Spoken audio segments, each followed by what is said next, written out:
Hello, BookTube. I'm here with a sort of mail haul. I've just received a little while ago, about an hour and a half ago, a two-volume set that I was really surprised to find. It's something that I've wanted for a long time. We're talking decades, about 40 years. I've never had the unabridged version of this. I've only had an abridged version, one volume abridged version, and I've read that at least once, possibly twice. And I was sparked again my interest in this by two things. I recently picked up a book about Charles Huber, who was a traveler and explorer in Arabia in the late 19th century, and reading an essay, and the Charles Montague Doughty's travels in Desertia were mentioned. And so I did a search and I found a really affordable set. Two volumes. This is with the introduction by T.E. Lawrence of Arabia. He did that in 1921. This is not from 1921, but it does have the dust jacket. This edition is a reprint from 1949. Originally, this edition was published in 1936 by Jonathan Cape here in the UK. Doughty lived from 1843 to 1926. He was a traveler, explorer, writer, poet, and he traveled in the 1870s and 80s throughout Arabia and lived with the Bedouin. And this is his story of that time. And it is fascinating from what I remember, and I've been really wanting to read the full work. Uh, and yeah, this is a standard of Arabian exploration and travel.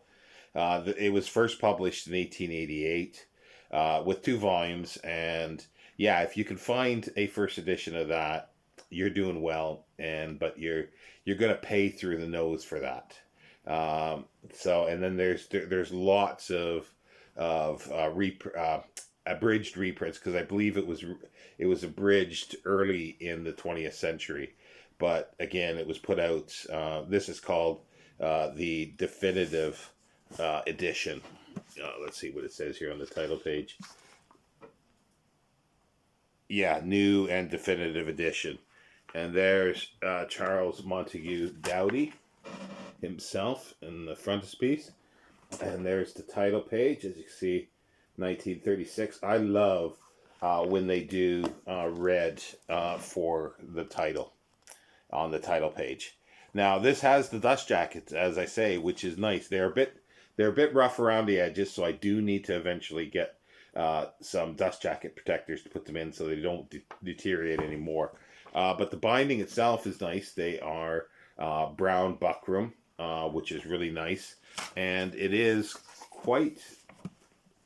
Let's get the dust jacket off, because if I'm going to handle it anymore, I don't want the dust jacket falling to pieces here on me. There are fold-outs through... not a whole lot of them, but there are fold-outs. There are interspersed little illustrations, larger illustrations, full page illustrations,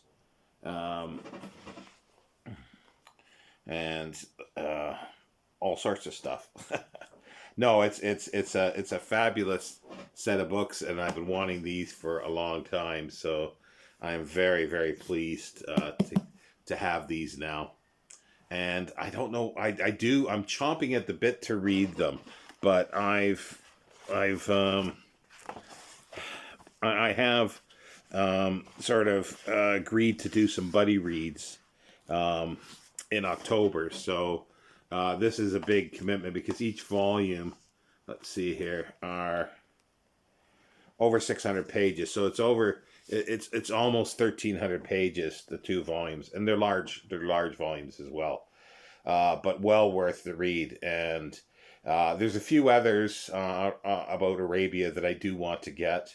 Uh, but this was the anchor of Arabian sort of travel stuff, along with Burton's, Medina and Mecca and Medina, I think it's called.